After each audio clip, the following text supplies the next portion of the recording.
오늘은 예수님의 산상 수훈 중에 11번째 설교입니다. 은행과 음욕, 우리들의 삶에 있는 또 가정의 문제들을 이렇게 다루게 됩니다. 성도덕이라고 하는 것은 시대에 따라서 많이 변천됩니다. 때로는 이런 성의 도덕이 무너질 때에 한 나라가 통째로 흔들려 버리고 아주 어려운 직전에 가는 때도 역사 속에 있었습니다. 우리 현대사회는 성해방의 영향으로 말미암아 심각한 도덕적인 문제들이 발생하고 있습니다. 성이 상품화가 되고 가정이 파괴되며 사회 구석구석에도 성적인 타락으로 인하여 종말론적인 현상들이 나타나고 있습니다. 하나님의 뜻을 어기고 방종하면서 육체의 쾌락을 추구한 결과는 가정과 사회가 파탄되고 영혼들은 시들어가게 하고 또 불치의 성병은 저주의 표식으로 나타납니다. 오늘 저희 교회 처음 방문하신 분이 여러 분 계신데 하필이면 왜 본문이 여기가 나오는지 강의 설교를 이렇게 나가다 보면 성경 구절이 이렇게 잘라지다가 오늘은 거기에 이르게 된 것입니다. 유치원에 다니는 아이가 집에 돌아와서 엄마에게 물어봅니다. 엄마, 난 어디서 왔어? 갑자기 당황하는 엄마지요. 그래, 너는 하나님이 우리 집에 보내주신 선물이란다. 조금만 더 크면 알게 돼. 그거 말고 그래, 엄마와 아빠가 결혼을 해서 이렇게 너를 낳게 되었어. 설명이 참 힘들어집니다. 그래도 애가 하는 말이, 엄마, 오늘 철이라고 하는 애가 우리 유치원에 처음 왔는데 걔는 강원도에서 왔대.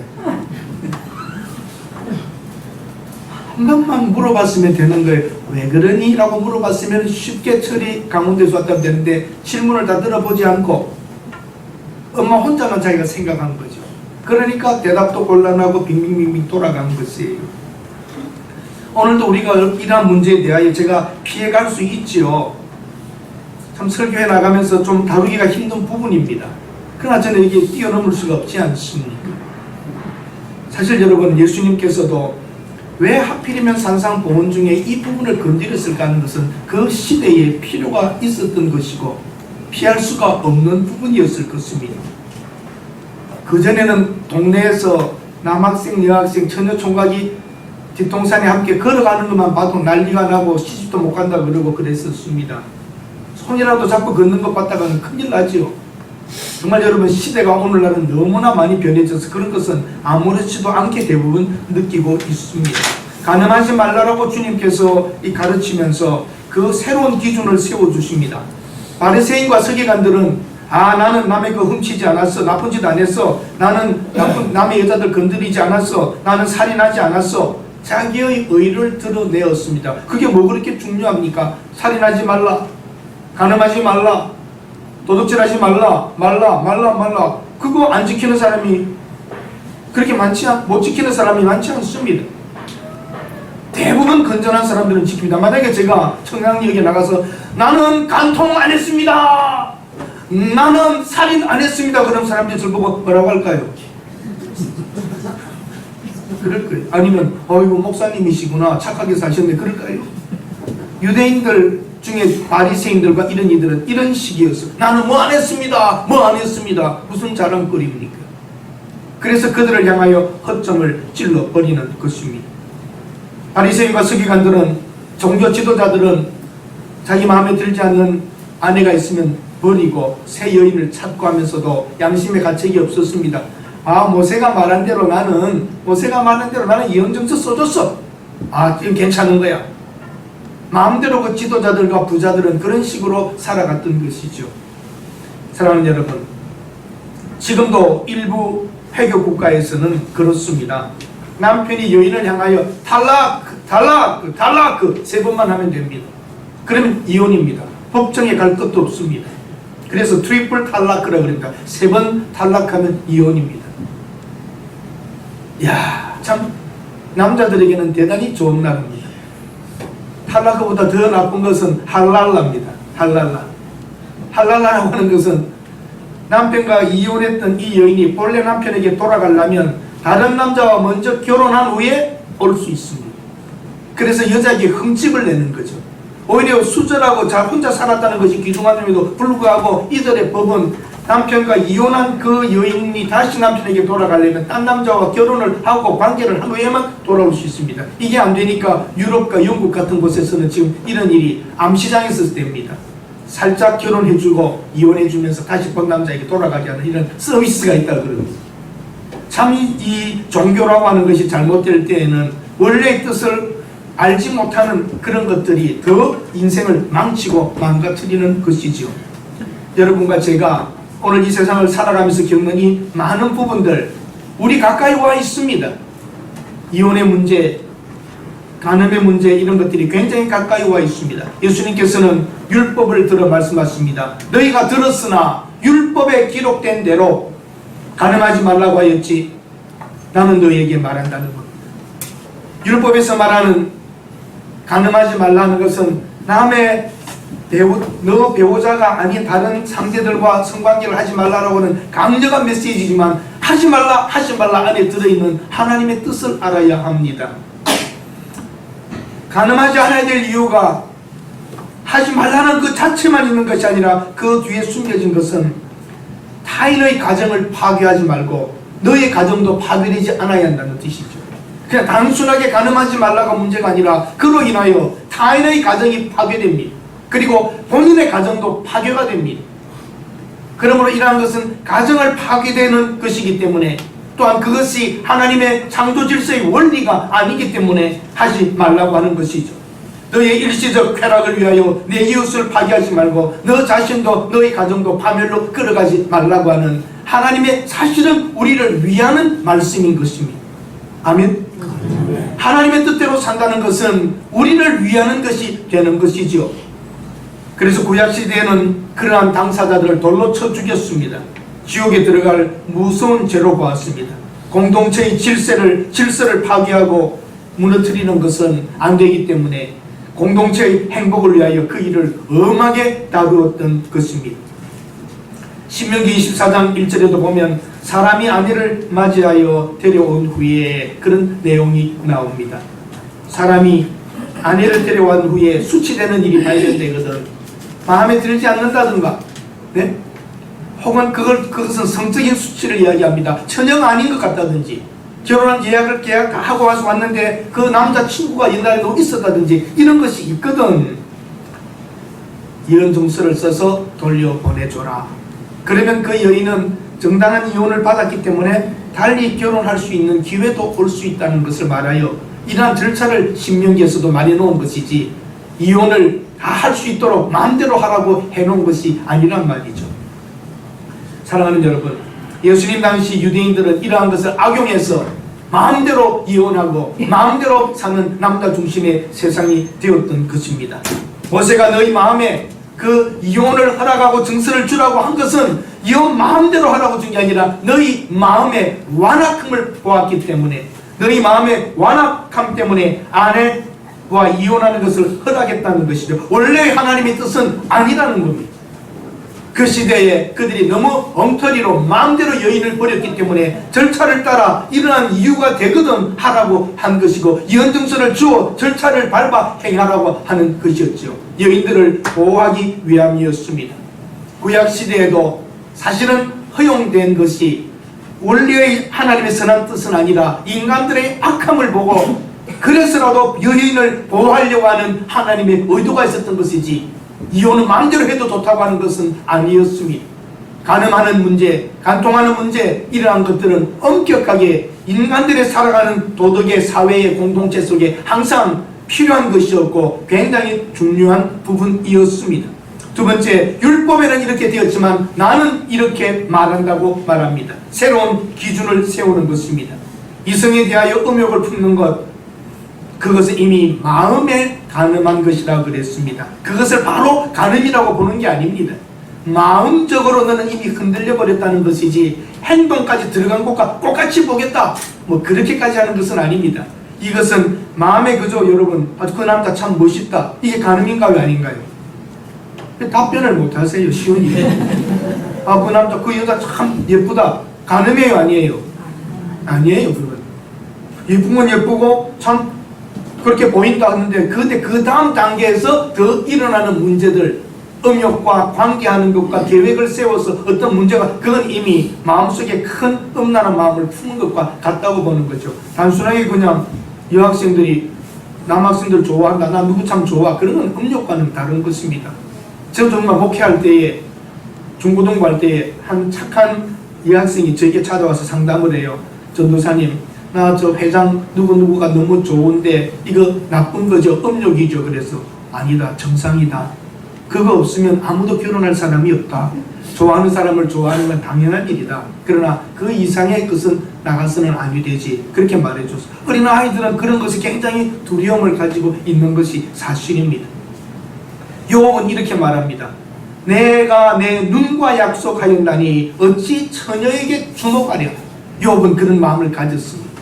내가 내 눈과 약속했다는 거예요.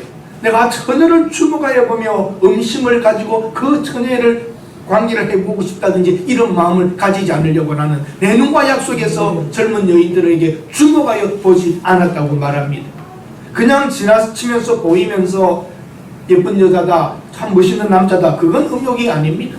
그 이상의 것을 가지고 주목하여 보고 관심을 가져 계속적으로 보는 것을 말하여 그것을 음욕이라고 말합니다.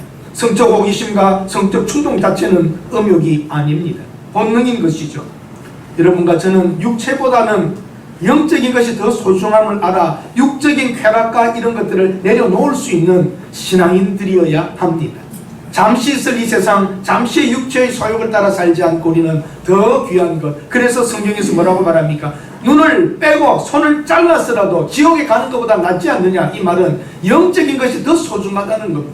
한분들이 29절 30절을 읽어보실 때에 손을 잘라라, 눈을 빼라 이런 것이 아니라 그러고서라도 영적인 것을 더 소중히 여겨 정리하고 성진한 삶을 살아가는 거죠. 우리 한번 29절 30절 같이 읽어봅시다. 만일 내 오른손이 내게 실수가 많아 빼어버리면 내 하나가 없어지고 온몸이 지옥에 펼쳐지지 않은 것이 유의감이하며 또한 만일 내 오른손이 너를 실수하지 않으면 찍어내버리면 내 백체 중 하나가 없어지고 온몸이 지옥에 펼쳐지지 않은 것이 유의감이다. 이 말은 여러분 빼내라, 찍어라, 그것이 목적이 아닙니다. 눈을 빼고 손을 자른다고 우리의 음욕과 죄성이 없어지는 것 아닙니다. 그러나 그런 단호한 마음을 가지고 영적으로 신앙생활을 우리가 바르게 하는 것이 중요한 것입니다. 사도 바울은 이렇게 말합니다. 음욕이라는 것이 얼마나 나쁜 것인가를 가장 쉽게 설명해 주는 것이 사도 바울입니다.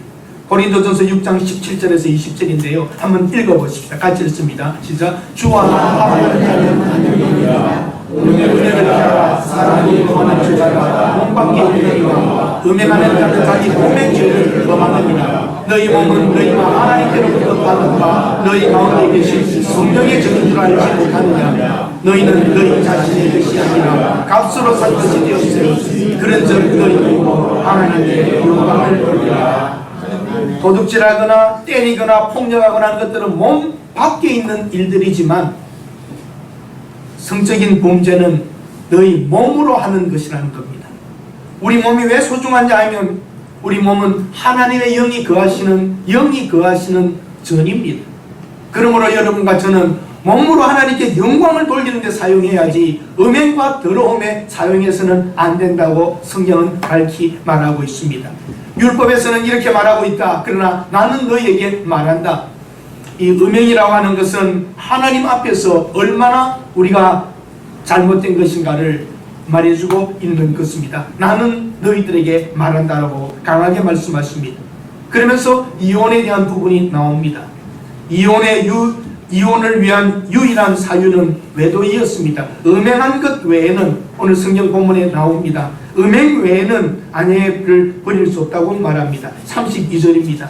음행한 이유 없이 아내를 버리면 이는 그로 가늠하게 하며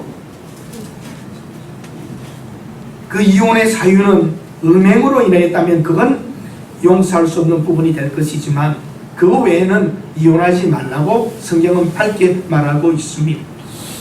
왜냐하면 너무나도 여인을 쉽게 버렸던 그 사회적 풍습 속에서 하나님의 말씀은 분명히 던져집니다. 예수님께서도 그렇게 말씀하십니다. 일부 일처, 일부 다처, 이것은 구약에서부터 이렇게 변화되어 내려오는 과정 속에 있었습니다만 하나님은 원래부터 사람들이 한 여인과 한 남자가 가정을 이루는 것을 원래의 하나님의 계획은 그것이었고, 오늘 우리들에게도 이것이 실현되어 와서 한 남자와 한 여인이 가정을 이루어 삽니다. 일부 다처 한 남자가 여러 여인과 사는 거 여러분 어떻게 생각하세요? 중동 지역에는 그런 데가 많이 있습니다. 상당히 어렵습니다. 얼른 보면 좋아 보이지만 그 보통 능력 있는 사람이 하는 게 아닙니다. 한 사람하고도 우리가 살지 못해서 이렇게 힘들고 어려운데 어떻게 내 여인을 모시고 사는지 대단합니다. 대단해. 두 번째 아내 얻기가 힘들어요. 제가 사우디아라비아에 한 5년 있어봐서 중동 문화를 좀 압니다. 첫 번째 부인과 함께 살다가 두 번째 부인을 얻을 때가 제일 힘들어요. 두 번째만 딱 얻고 나면 세 번째는 자동입니다. 둘째 부인과 셋째 부인이 서로 한 사람 더 얻으라 그래요. 편만 들려고. 우리 김 장로님 입이 쫙 벌어지신 게 기회가 없습니다. 사랑하는 여러분, 한 남자와 한 여자가 함께 살아가는 것이 정말 아름답습니다. 지금도 그런 문화 속에 있지만 지혜로운 남성과 배운 남성들은 여러 부인을 거느리지 않습니다. 한 부인과만 오래 갑니다. 제가 물어봐요. 너 부인 몇이니? 그러면 몇이 있다 그러면 좋으냐? 그러니까 젊었을 땐 좋았는데 지금은 안 좋대요. 너무 싸움이 많대요. 싸움. 그러면서 하는 말이 하나가 제일 좋다 그래요. 그러면 그런 줄 알고 만족하시기를 바랍니다. 그 사람은 사람이 이야기하는데요. 이혼의 유일한 사유는 그러한 범죄적인 행위 그거 외에는 해서는 안 되고 같이 살아가라고 말씀해 주셨습니다. 육체적 쾌락을 위하여 욕정을 품으면 결과적으로 범죄하게 되는 것입니다. 신명기 24장 1절 그 나와 있는 거 한 번 더 보여주시겠습니까? 한번 읽겠습니다. 사람이 아내를 맞이하여 지대는 일이 있으면 발견하고 그를 기뻐하지 아니하면 이혼 증서를 써서 그의 손에 주고 그를 자기 집에 보내는 것이요. 그러니까 그 외에는 그런 것 외에는 함부로 하지 말라. 이게 수치를 발견했다는 것은 그 여인에게 어떤 잘못된 과거가 있다든지 자기가 보기에 처녀가 아니었다든지 그런 문제가 생기면은 이혼 증서를 써서 이런 문제가 아니고서는 함부로 하여 이혼하지 말라고 성경은 밝히 말하고 있습니다. 현대 사회에 만연한 이혼 문제는 심각한 수준에 이르러 있습니다. 우리 주위에서도 이제는 더 이상 남의 이야기가 아닙니다. 가장 가까운 친척 중에도 있고 우리들 삶 속에 일어나는 일들입니다. 한국도 이혼율이 아주 높은 나라에 속합니다. 20대, 30대의 결혼, 이혼 사유를 보니까 그 이유 중에 제일 큰 게 성격 차이예요. 그 다음에 경제적인 문제, 그 다음에 외도나 잘못된 부정적인 성관계에서 일어났던 용서되지 않는 부분입니다. 그런데 순서적으로 40대, 50대는 또 다릅니다. 제일 많은 이혼 사유가 외도입니다. 그 다음에 경제적인 문제, 성격 차이. 그러니까 성격 차이는 극복하지만 이 문제가 중년에 들어가면 더 어려운 문제로 나타납니다. 이런 여러 가지들의 이혼의 사유들이 많습니다만 여러분, 가능하면 모든 걸 극복하고 나아가셔야지 되는 것입니다. 저는 결혼 전에 예비신랑 예비신부를 교육을 시킵니다. 결혼 전에 이런 교육을 받은 사람들은 이혼의 그 율이 훨씬 낮습니다. 통계적으로 보면은. 주례하기 전에 꼭 만나서 여러 가지 이야기들하고 책도 사주고 읽게 하고 읽은 책에서 서로 그 신랑 신부 될 사람들에게 이야기하고 서로 대화하고 그런 과정을 가집니다. 가정이 무언가, 결혼이 무언가, 어떻게 살아야 하는가, 어떻게 대화해야 하는가, 경제에 대한 것은 어떻게 돈 관리를 해야 되며 어떻게 시댁과 친정 일을 그걸 관리해 나가며 인사해야 되며 이런 것들을 가르쳐 줍니다. 그러면 그들이 생각지 못한 것을 많이 안다고 그럽니다. 어떻게 만나는가도 물어봐요. 몇 년 동안 사귀었나? 성격은 어떤가? 뭐가 좋은가? 어떤 점이 싫은가? 그러면서 한참 이렇게 하다 보면 이들이 성숙에 잠깐이지만 생각지 못했던 것을 배우고 결혼의 진지함을 배워갑니다. 오늘 본문에 말하는 대로 여러분, 우리 옛사람이 말한 바에 구약의 그는 가늠하지 말라! 이걸 단순하게 그렇게만 보시지 말고 어떻게 하면 우리가 가정을 아름답게 꾸려갈 수 있는가? 이 문제가 어떻게 내 가정을 파괴하는가? 다른 사람의 가정을 파괴시키는가? 이런 것들을 보면서 젊은 너희 나이대에 잘못된 관계 속에 살다가 결혼했을 때 그 결혼이 얼마나 불행 쪽으로 이끌어갈 수 있는가? 비교되는 문제들 여러 가지들이 남아 있습니다. 이 시대, 현대 시대에 살아가는 젊은이들은 더없이 많은 것에 노출되어 있는 것이죠. 주님께서는 말씀하십니다. 음욕을 품는 것 자체가 벌써 마음의 간음을 한 것이라고 굉장히 강한 경고를 하십니다. 육체보다는 영혼이 더 소중한 것입니다. 그리고 우리 주위에 자녀들이 결혼하기 전에 교육과 훈련과 가치관들을 정말 충분히 대화하면서 결혼을 들어갈 수 있도록 우리 부모로서 가르쳐야 되고 훈계해야지 되고 보여주어야 합니다. 제일 좋은 가정교육은 부모님이 보여주는 것입니다. 이혼이 많은 이 시대에 얼마나 아픔과 어려움이 있는지 말입니다. 우리들 예수님께서는 이 부분을 산상수훈에서 꼭 짚고 넘어가셨다는 사실을 알아야 합니다. 십계명에 나오는 부분들 하나하나를 다 해나가시며 이 부분에 대해서도 그냥 지나치지 않으셨습니다. 하나님은 도덕적인 분이십니다. 하나님은 거룩하신 분입니다. 구원하신 자기 백성들의 구별된 삶을 명령하셨던 것입니다. 여러분과 저는 온전하지도 못하고 완전하지도 못합니다. 늘 넘어질 수 있고 흔들릴 수 있습니다. 상대방에게 화를 내고 욕을 했다고 살인죄라고 정죄하고 이성을 보고 음욕을 품었다고 간음했다고 정죄하는 것이 예수님의 목적의 교훈이 아니라 이만큼 심각하게 하나님의 말씀 살인하지 말라 간음하지 말라가 단순한 그런 극단적 행동만이 아니라 우리 삶 속에 연결되어 있다는 것을 보시면서 더 깊은 새로운 기준으로 우리에게 산상보훈으로 가르쳐주고 있는 것입니다.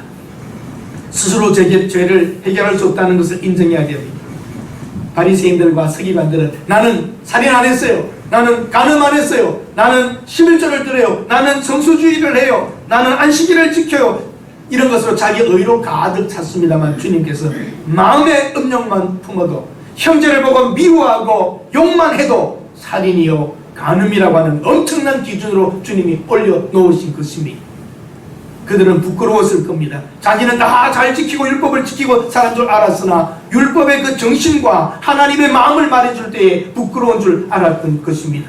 사랑하는 여러분, 우리도 여기에서부터 예외일 수가 없습니다. 나는 나쁜 짓을 안 했다. 나는 교회에 잘 열심히 살았다. 이런 것으로 자랑할 수 없는 것은 우리 마음으로 가졌던 부족한 면들을 시인하고 하나님 나는 어쩔 수 없는 인생입니다. 나는 그 가까이 갔었습니다.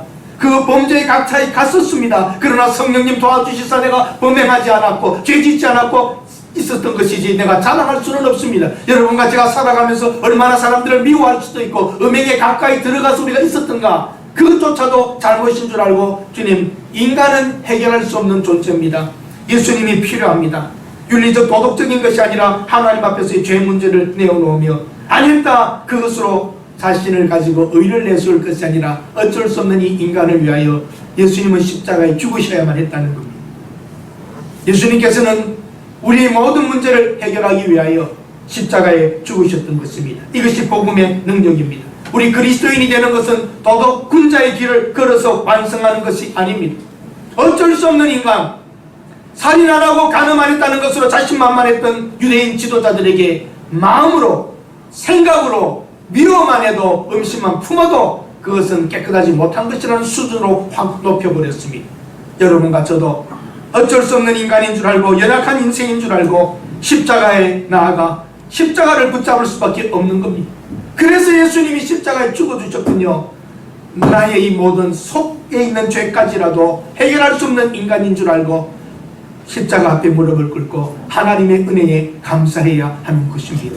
인간이 돌을 닦아서 착하게 살아서 그 의로 어떻게 하나님 앞에 설 수 있단 말입니까? 도무지 설 수 없습니다. 오늘 이 자리에 전과 10번 살인 강도가 온다 할지라도 그가 나와 다를 바가 없다 하며 형제로 볼 수 있어야 합니다. 몸을 파는 여인이 와 앉아있다 할지라도 그 과거를 청산하고 새로이 산다면 안아주며 품어주며 갔다는 걸 알아야 합니다. 숙녀와 몸을 파는 사람 큰 차이가 있는 줄 아십니까? 종이 한 장 차이입니다. 태어남이 불행하고 어려워서 그 길을 걸었던 것이 어떻게 하면 큰 차이가 나는 줄 아십니까? 마음속에 가진 갖가지 더러움들을 본다면 하나님 앞에서는 큰 죄, 작은 죄가 없이 똑같은 죄인으로 설 수밖에 없는 것입니다. 이웃 가정의 행복을 지켜주는 것이 자기 가정의 행복을 지키는 것입니다. 우리 대한민국 정말 많은 것이 열어져 있고 죄짓기 쉬운 곳이 대한민국입니다. 그리고 더군다나 이제는 간통이라고 하는 것이 형사법에서 제외되었습니다. 더 이상 배우자의 외도가 이혼의 직접적인 사유가 되지 않습니다. 참 많이 개방되었습니다. 요즘 애인 없는 사람이 어디 있어요? 이게 결혼한 사람들의 대화일 수가 있습니까? 애인 없는 사람 없어요. 요즘 여기는 다 애인 없는 사람들만 와 있어요. 그런 것은 시대적인 사회적인 좋은 것이 아닙니다. 분명히 우리는 하나님 앞에 순결을 살아가야 하고, 바로 이 자리는 하나님이 불러서 모은 하나님의 백성들입니다. 우리의 삶의 수준은 더없이 높아야 합니다. 우리를 보고 우리 자녀들이 살아갈 수 있는 것이죠. 그리스도인은 달라야 합니다. 우리 교회와 가정에서는 철저하게 자녀들에게 순결 교육을 시켜야 합니다. 왜냐하면 이것이 하나님의 뜻이며 하나님의 백성 자녀들의 행복을 위함이기 때문입니다. 남성과 여성이 짝을 이루고 가정을 이루고 자녀를 출생하는 것이 하나님의 창조의 뜻이며 계획이었습니다. 우리 가정은 소중합니다. 그러므로 남의 가정도 소중합니다. 남의 가정의 여인들을 불륜으로 행한다면 그 가정도 파괴되고, 잘못될 때는 우리의 가정도 파괴되는 것입니다. 인간의 역사가 성의 역사이며 불륜과 범죄의 연속입니다. 하나님의 은혜로 구원받은 그리스도인들은 살아계신 하나님 앞에서 몸과 마음을 지키는 깨끗한 삶을 살아야 합니다. 세상에서는 작은 죄, 큰 죄를 구별하지만 하나님 앞에서는 꼭 같은 것입니다. 이제 새로운 기준입니다. 이 세상은 인본주의에 빠져서 자유, 쾌락, 학교에서도 어린 10대 아이들에게 피임을 가르칩니다. 애가 생기면 안 되니까 그 생기지 않게 이렇게 해. 이런 걸 가지고 사용하면서 하지 마. 너희들 인생이 힘들어져. 너희 부모도 힘들어져. 그러니까 이걸 사용해. 그 이전에 해서는 안 된다는 걸 가르쳐야지. 아멘? 해서는 안 된다는 걸 가르쳐야지. 하라. 문제 안 생기게 해라. 이게 오늘 시대의 인본주의에 빠져있는 것입니다. 들키지 마라. 괜찮다. 이렇게 가르쳤어야 되겠습니까? 사고만 내지 마라. 시끄럽게 되지 않도록 해라. 그건 괜찮은 거야. 너희들은 할 권리가 있어. 이게 오늘날의 가르침입니다. 안 돼. 그렇게 가르쳐야 되는 것이 왜 이 세상이 인꼴입니까? 그게 기독교의 정신을 떠난, 하나님의 말씀을 떠난 인간적인 가르치면 좋은 것 같지만 거짓이요, 파괴요, 불행으로 들어가는 것입니다. 성경에 나타난 다윗과 밧세바의 음행 사건을 통하여 우리는 교훈을 삼아 조심하는 것입니다. 누구나 유혹받을 수 있고, 누구나 조심하고, 때로는 요셉과 같이 피해야 되고, 내가 어찌 하나님께 범죄하겠나이까 하는 요셉과 같은 외침, 사탄으로 하여금 틈타지 못하게 해야 됩니다. 말씀과 성령의 인도하심으로 따라 우리가 살아가야 합니다. 오늘날 이 세상에 많은 것이 끌려가는 과정이 한번 따라 하십시다. 보는 것을 조심하자. 무슨 뜻인지 다 아실 거예요. 국민학생부터 시작하여 이제는 보는 것, 얼마나 지금 이것이 많은 범죄로 끌어가는지 모릅니다. 그건 참 놀라워요. 저는 성경 말씀이 놀라워요. 눈을 빼고 손을 찍어버리고라도 지옥을 가지 않는 게 낫지 않겠느냐 그랬더니, 아니 보는 게 눈이에요. 손을 까딱까딱해서 다 보잖아요. 이걸로요. 눈을 빼고 손을 자르고라도 이게 시작되는 부분입니다. 보는 것 조심하세요. 왜냐하면 잘못 들어가 놓으면 안 좋아요. 보는 것을 우리는 철저하게 지금 안 해야지 되는 겁니다. 마음을 움직이게 하는 것들, 나쁜 것들을 아예 다 건드리지도 않아야 합니다. 안 건드려야 됩니다. 한번 건드리면 파고 들어옵니다. 한번 들어오면 빨리 아이들에게 말하세요. 야, 이런 게 들어왔다. 아빠는 손대지 않았는데 이렇게도 들어오네. 지워달라고 하십시오. 지우는 걸 가르쳐줘야 돼요. 한번 건드려 놓으면 계속 그 틈을 타고 들어옵니다. 우리의 몸과 마음을 쓰레기로 만들기 시작하는 것입니다. 이 세상은 얼마나 이 상업화가 되어 있는지요. 기가 막히게 파고 들어와 전파로 들어와서 우리의 뇌와 마음을 더럽힙니다. 그러므로 보는 것을 조심해야 하는 것이고, 안 보는 게 최고입니다. 에덴 동산에서도 본즉 먹음직스러운 겁니다. 요 눈, 손 딱 맞는 겁니다. 최근에 유명한 목사님이 설교하셨는데 그런 설교를 했으니까 한바탕 웃었습니다. 손을 찍어버리고 싶다는 말을 하셨어요. 우리도 조심해야 됩니다. 손을 움직이는 것 조심해야 돼요. 항상 은혜 안에 사십시오. 그리고 하나님의 말씀 앞에서 사십시오. 하나님의 은혜 안에 하나님의 약속을 붙잡고 가야 합니다. 영적인 간음으로 마지막 마무리를 짓고 싶습니다. 영적 간음이 뭡니까?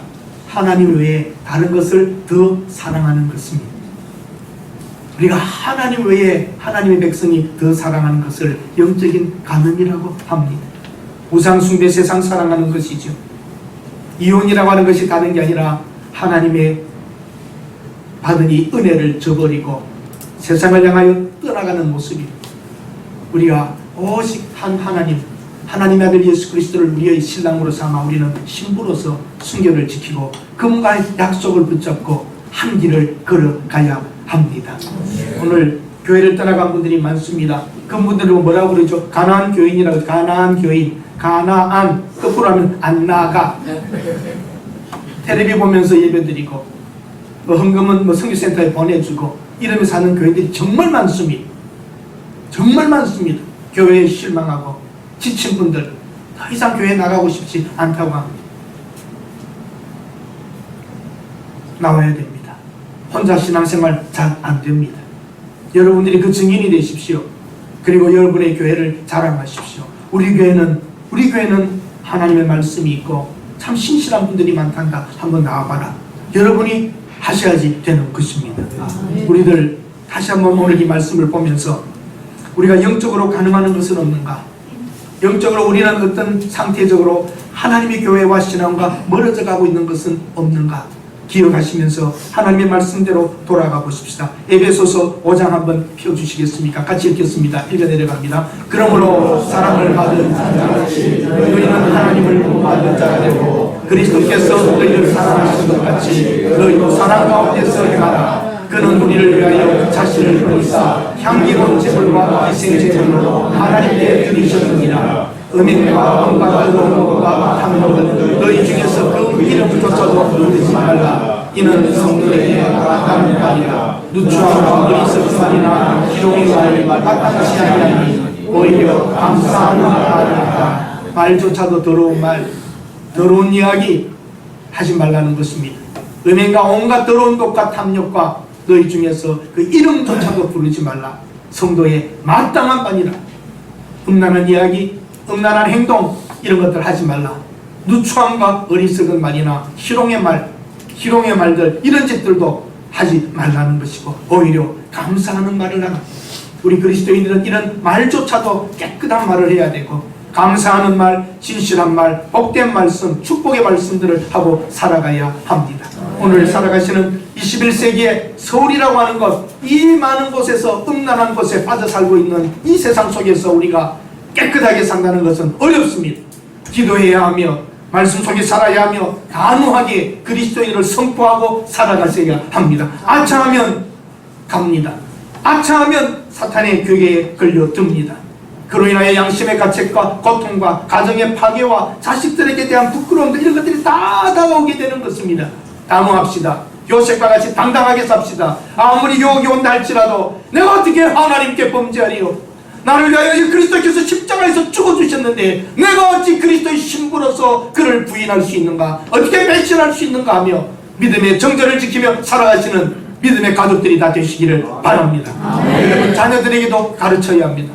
그 문제들과 그로 인하여 얻어졌던 많은 아픔들과 어려움들을 우리가 생생하게 말해주면서 오직 하나님의 말씀으로 성결과 깨끗함과 진실함으로 이 세상을 살 수 있도록 가르쳐야 하는 것입니다.